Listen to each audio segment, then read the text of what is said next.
다시 안내 말씀드리겠습니다. 이제 곧 여사님께서 착석하신 관계로 곧 개회식을 시작할 예정입니다. 로비에 계신 참가자들께서는 속히 회의장으로 입장해 주시기 바랍니다. The opening ceremony for the international conference, Korean Galleries Another Step Forward, will begin momentarily. So we would like to ask all the participants in the lobby to enter the hall and take your seats. Thank you.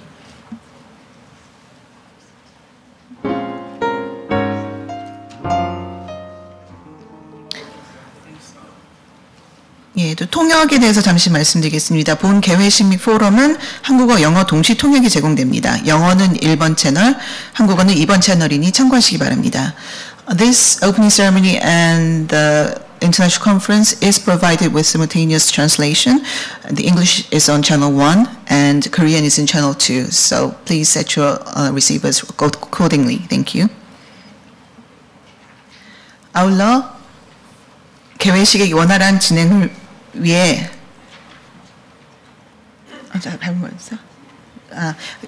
네, 죄송합니다. 잘못 말씀드렸습니다. 한국어가 1번 채널이고요. 영어는 2번 채널이라고 합니다. 죄송합니다. Korean is on channel 1 and English is channel 2. I apologize for the mistake. 아울러 개회식의 원활한 진행을 위해서 휴대하고 계신 핸드폰은 전원을 꺼주시면 감사하겠습니다. For the smooth proceedings of this conference, we would like you to turn off your cell phones during the proceedings. Thank you.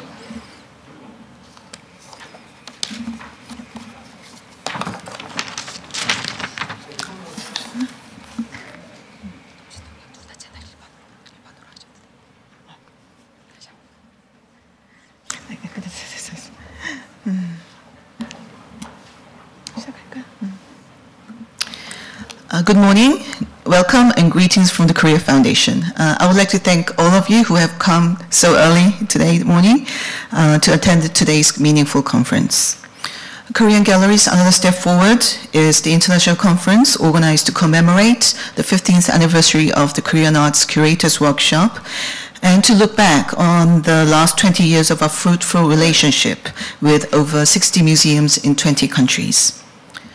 Beginning with this opening ceremony, there will be 3 main sessions, 1 in the morning and 2 in the afternoon, followed by a general discussion at the end of the conference. Now, without further ado, let me introduce the President of the Korea Foundation, President Hyun-seok, to open this conference. Thank you.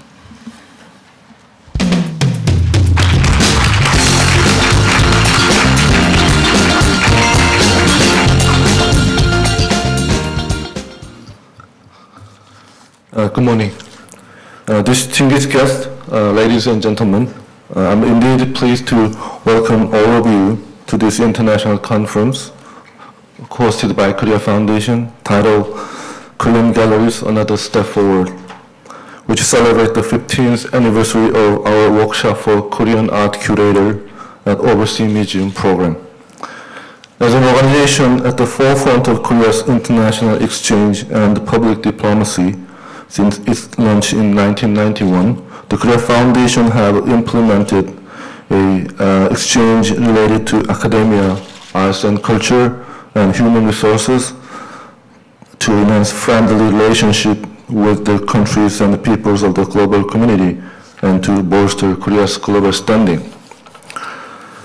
Related to this, the Foundation offers a variety of support programs to museums abroad to reinforce their efforts to build new Korean gallery spaces where the Korean artifacts that are scattered throughout the world can be properly displayed. And over the past 20 years, the Foundation has successfully undertaken cooperative projects with some 60 museums in 20 countries where Korea's arts and culture are being more actively featured for local residents and visitors. This conference is being conducted to highlight the 15th annual workshop for Korean art curators program. Since 1999, this workshop program has served as a vital means for the Korea-related curators at museums worldwide to acquire in-depth knowledge about various aspects of Korean art and to exchange ideas with their counterparts in Korea and abroad.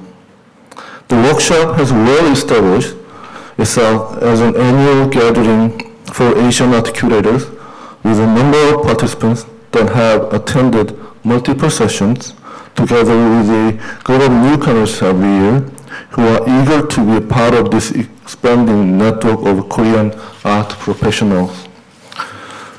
Of note, this year's special conference brings together the distinguished directors and staff professionals of the world's most prestigious museums to evaluate the outcomes of the Korea Foundation's program efforts over the past 20 years, to promote Korea's culture and art to worldwide audiences.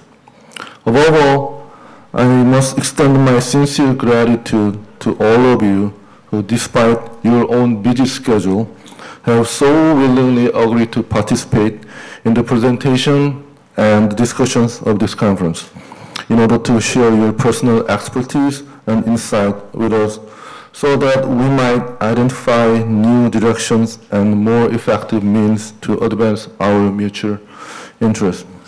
I would also like to thank the local participants, including those not directly related to the museum sector, for your interest in promoting Korea's cultural diplomacy. I'm fully confident that in light of the personal commitment which everyone here has already shown for the promotion of Korea's art and culture, we will come away from this gathering with creative ideas to further build on our notable successes of the past 20 years. Thank you very much. 감사합니다. Thank you, President Hyun-seok, and we are honored to have the Director General of the National Museum of Korea, Dr. Kim Youngna, to deliver her congratulatory remarks to this conference.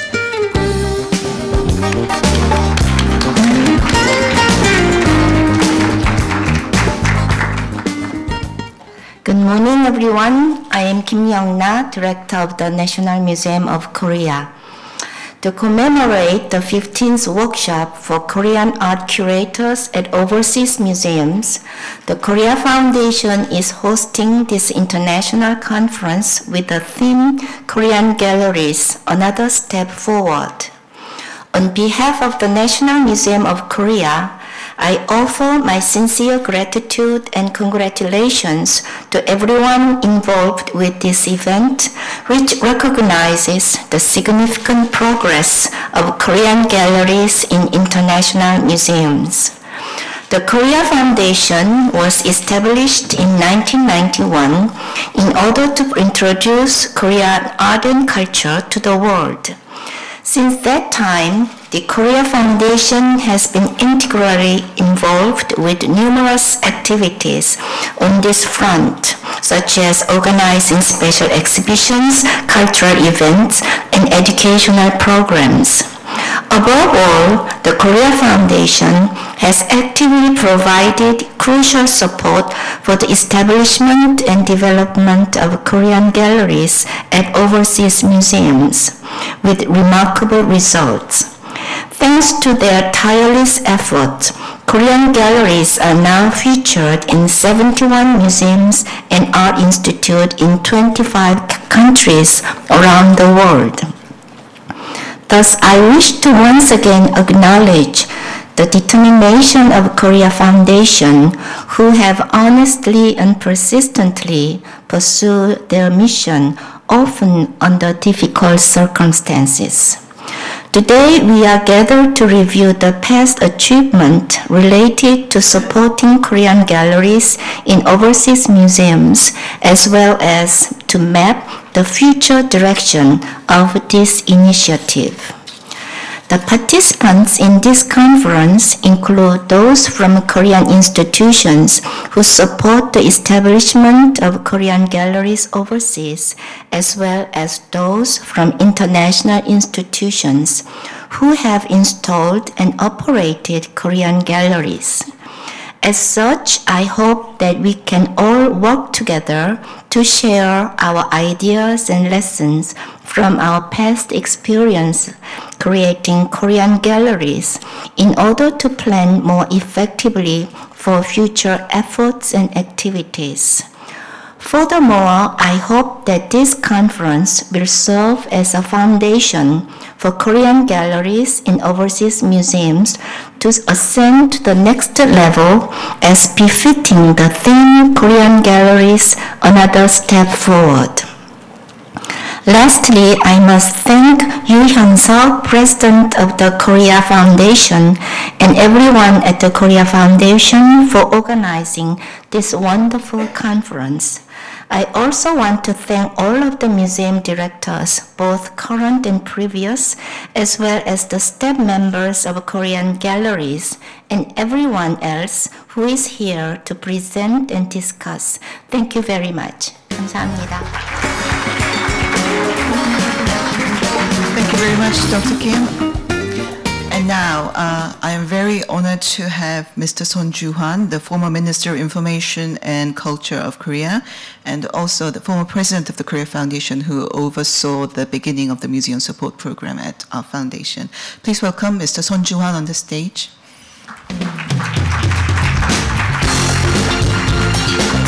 He is here to deliver the address for the vision proposal for the shared prosperity and coexistence of the global community.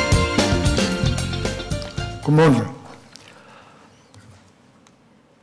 I was the former president of the Korea Foundation. I was with the Korea Foundation as its president from 1992 to the end of 1994. It's my honor and pleasure to be here as keynote speaker this morning.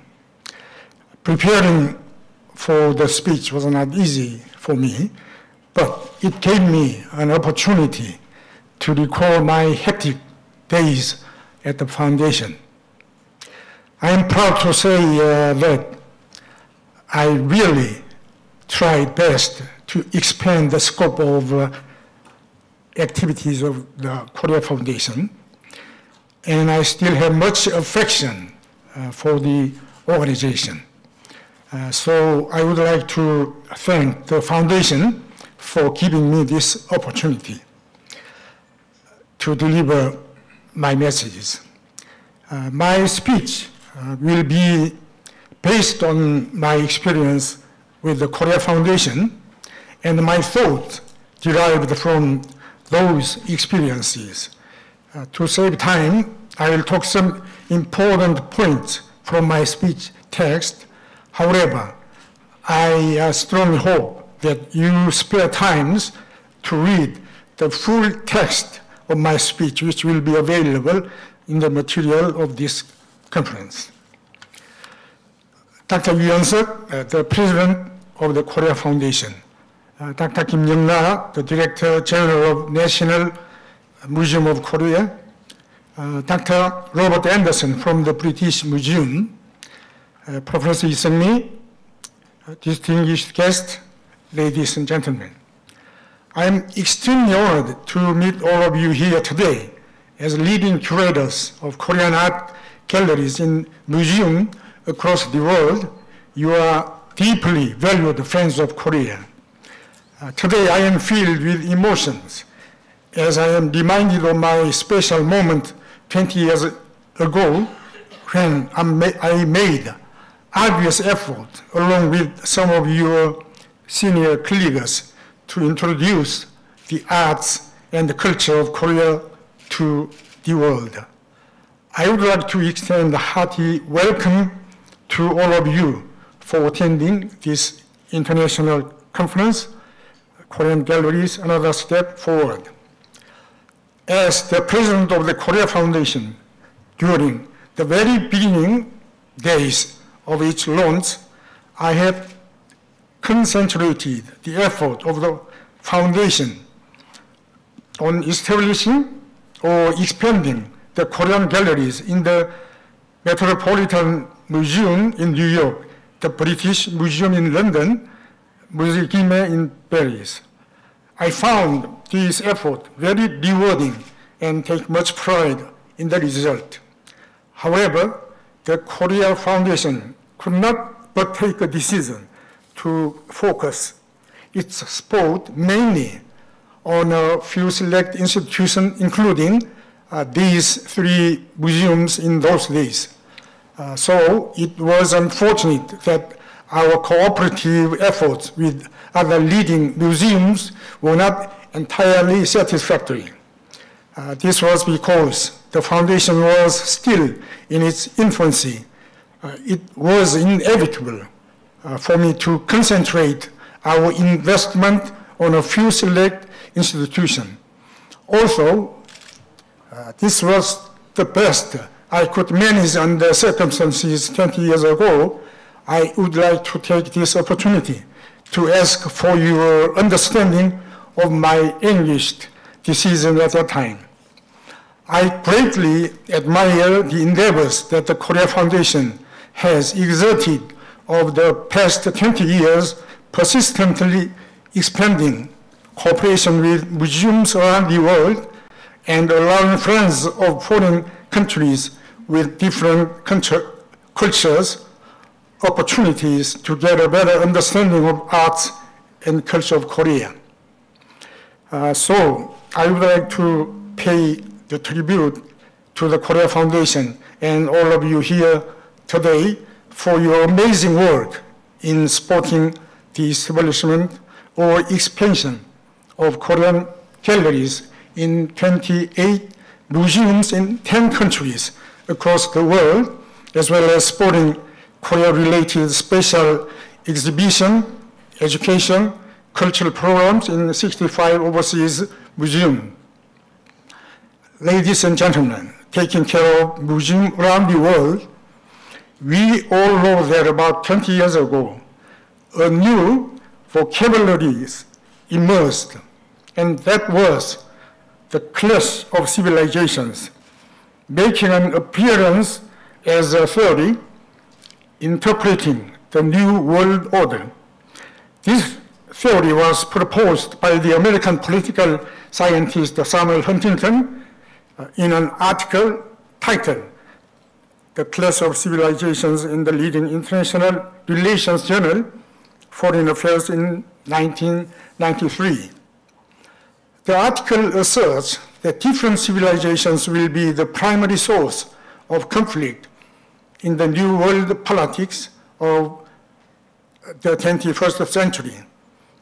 The theory hypothesizes that the world from now on will be divided into civilizations, where the Cold War era, in which 2 power blocks of the world, represented by the United States and the Soviet Union, competed, has come to an end with the collapse of the Soviet Union, and therefore the age of ideology is over.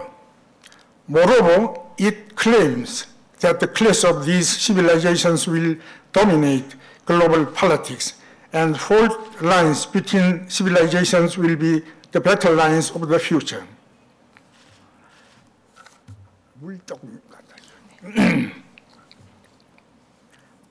Huntington's thesis provoked strong argument both for and against in the media and academia around the world. Moreover, it received the spotlight again with the September 11 attacks in the United States in 2001. Also, a number of different opinions were presented. His theory is valued highly in that it analyzed the core of contemporary global politics and provided a new perspective to humanity regarding civilizations. Apart from the argument for and against Professor Huntington's clash of civilizations theory, there is one fact that we must pay attention to.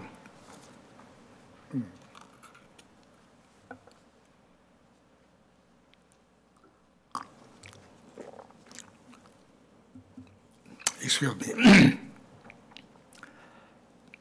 Apart from the argument for and against Professor Huntington's clash of civilizations theory, there is one fact that we must pay attention to, and that is deepening mutual understanding among different civilizations ensures the safety of the global community, and furthermore, it is essential for their co-prosperity and coexistence of different civilizations.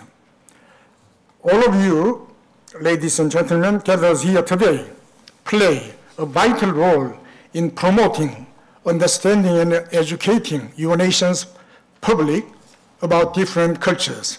Furthermore, you all have missions as cultural emissaries to contribute to the shared prosperity, coexistence of the global community through the disseminations of such cultures.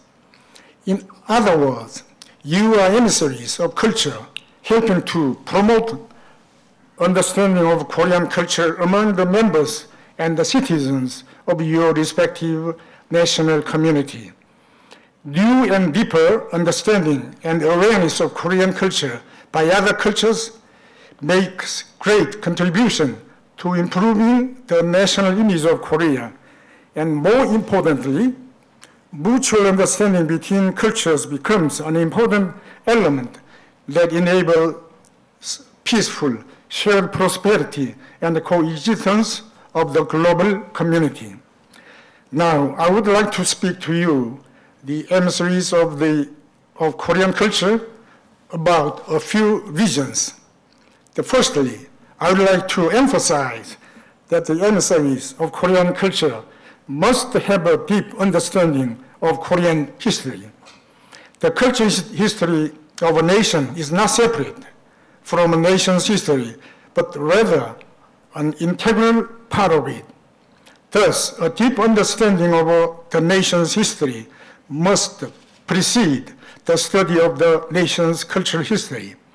Therefore, I believe that Korean art curators must have sufficient insight of the entire history of Korea along with the history of Korean culture. In other words, by understanding the overall history of Korea, the cultural history of Korea will be more accessible. Therefore, the Korea Foundation must further expand and systemize its Korean history program for Korean art curators.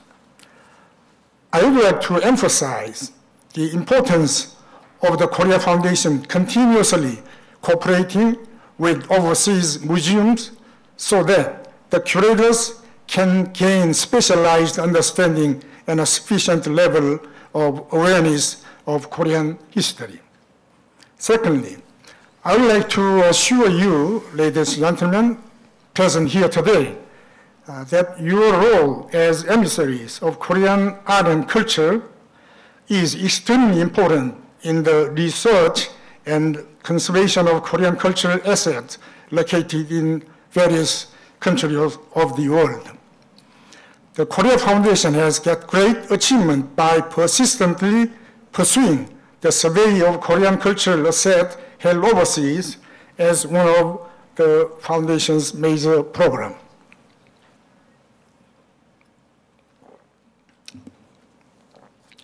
The survey of Korean cultural assets held overseas, which the Korea Foundation started first in Korea, has been evaluated as having contributed greatly to raising awareness of Korean cultural assets both locally and globally. However, carrying out the program was not at all easy as it faced many difficulties. Now, I believe it might be helpful to briefly mention a few of my personal experience. In the history of relations between China and Korea, Korean Peninsula, there was an era in which Korea would regularly render tribute to China. Moreover, historical site of Korea's former Goguryeo and Balhae kingdoms are located in the present-day northeastern region of China. Based on this background, in 1993, I planned a project to research the Korean cultural artifacts that are housed in the Palace Museum in Beijing and the museums of China's northeast region and relics of sites of Korea, former Goguryeo and Balhae Kingdom. I obtained approval for the survey of Korean cultural assets through discussion with relevant authorities of the Chinese government and the director of the Palace Museum after receiving advice from domestic experts, including the director of the Seoul National University Museum and the director of the National Museum of Korea. However, the local survey in China encountered numerous obstacles. At the actual site, the survey activities were not carried out smoothly, and due to the request from the Chinese side, the surveyed relics were not made public.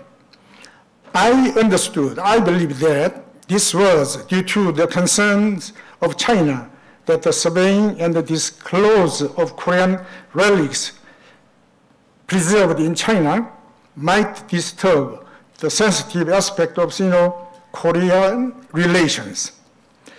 Regarding a different case, the recent return to Korea of the Joseon dynasty Eugye by the French government, we are able to draw a number of lessons.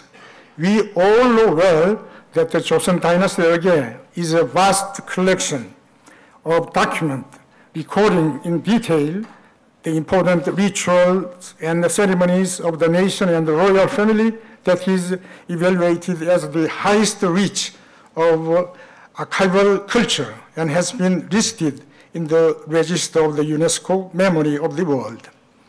This Eugye, which had been kept in Waegyujangak of Ganghwa Island, considered to be the western gateway to Hanyang, of the capital of Joseon dynasty, was looted during the invasion of Ganghwa Island by a French fleet in October 1866. This Eugye of Waegyujangak was discovered in 1975 in the stories of the National Library of France by the Korean bibliographer Dr. Park Byung-sun, who had been studying history in France. Afterward, the Waegyujangak Eugye of the Joseon dynasty finally returned home in 2011, after 145 years since the looting, through its return movement across 20 years. It is currently stored and exhibited in the National Museum of Korea. Here we find issues that we must look into. The first issue that must be pointed out is that at the time when the Waegyujangak Eugye, a World Heritage, was first discovered by Dr. Park Byung-sun, the then part-time employee at the National Library of France. It was classified as materials to be destroyed, and therefore was on the brink of disposal. Next, what is more absurd is that Dr. Park, who had been working on the bibliographical introduction after the cultural heritage was discovered, was forced to resign one day. It seems like this was an attempt to block the return movement of the Joseon Eugye in advance.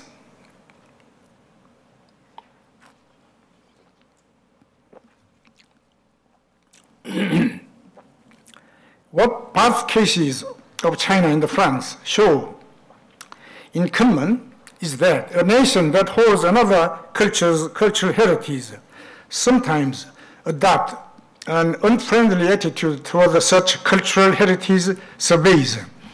Moreover, the determining of another culture's relics as an object for disposal shows that the nation is often passive toward or even rejects the appraisal or research of the expert of that culture, valued emissaries of Korean culture. And this is why I strongly believe that the survey program of Korean cultural asset held overseas must continue, and it will actually do so. So I would like to emphasize that the target regarding the survey and conservation on Korean cultural asset must be expanded beyond museums and galleries to include third-party organization and the personal collections. Here, what we must pay attention to is the issue of overcoming unfriendly and uncooperative attitude toward the survey and research of the relics of the nation possessing those of different culture. In solving these issues, I most certainly believe that all of you as valued emissaries of Korean culture will be able to play a more active role. Firstly, organizing a more systematic initiative to identify hidden Korean artifacts lying dormant in the museum stories abroad would be critical effort. Fortunately, dividing Korean relics from the stories of overseas museums with Korean art galleries has been relatively successful thus far. For example, in 1994, at the time I was about to sign the basic agreement for the expansion of the Korean gallery with Muse Gime as the foundation president, relevant record stated that the museum only housed some 100 Korean cultural assets.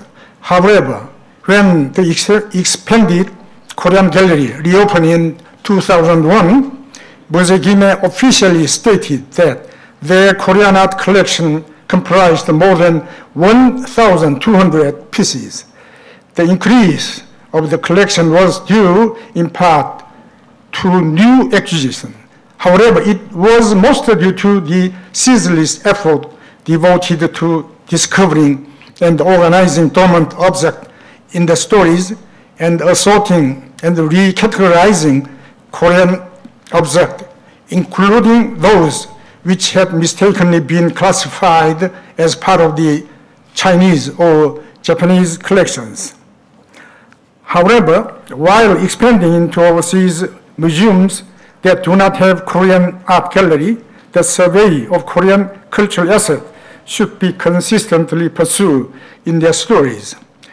In this respect, I have great expectations for the future cooperation between the Korea Foundation and you valued emissaries of Korean art and culture. Next is the issue of uncovering Korean artwork possessed by overseas third-party organizations and individuals. There will be greater difficulty in unveiling these artworks because the unfriendly attitude toward surveying relics of other cultures is expected to intensify. However, what is evident is that the hostility shown against the survey of relics from different cultures no longer coincide with the contemporary belief that advocates the coexistence of civilizations rather than the clash of civilizations.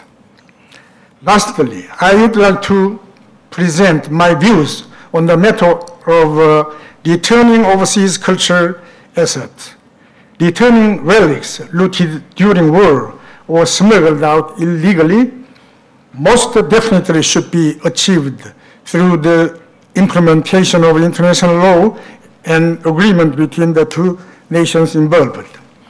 However, what I consider to be the more urgent task is the survey that reveals the existence of such Korean cultural relics which have lain hidden behind walls or gathering dust in storage areas, and making them known to the world while allowing local revelation exhibition of those relics that have been revealed. My reasoning behind this is simple. Humanity is now in pursuit of a unified global community. The exhibition of Korean relics in local museum and cultural spaces of the very countries in which they have been rediscovered is expanding the opportunity for Korean arts and culture to encounter more directly other civilizations. This will deepen understanding among civilizations and therefore greatly contribute to the coexistence of civilizations and the security of the global community.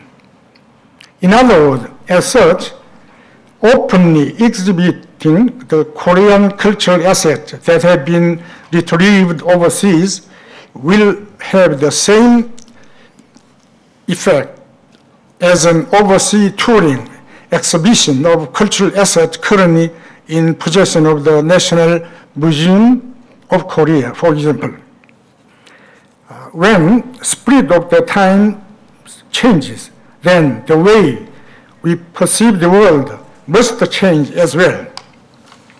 I believe that if priority is placed on survey and the local exhibition of relics rather than their return, then the discovery of a survey of Korean culture assets overseas will be vitalized, and as a result, the number of Korean cultural assets that are permanently displayed overseas will increase.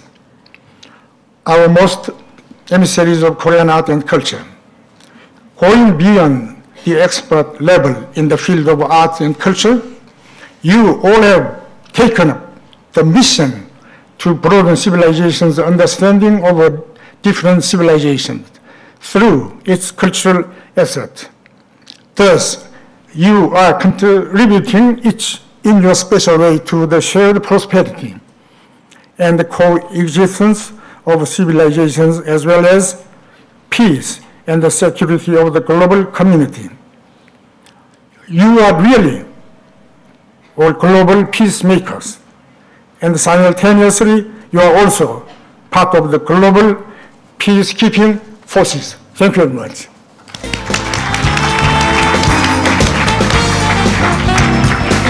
Thank you, Mr. Son Chu-Whan, for that inspiring keynote speech. And this opening ceremony is drawing to a close, and we would like to conclude this ceremony with a commemorative photo session for the speakers. So I would like to ask the speakers in the front row to please step forward to the stage. And in the meanwhile, there are refreshments outside in the lobby for you at your disposal. So, and the session 1 will begin at 10:30, so we would like you to come back to the hall at 10:30. Thank you.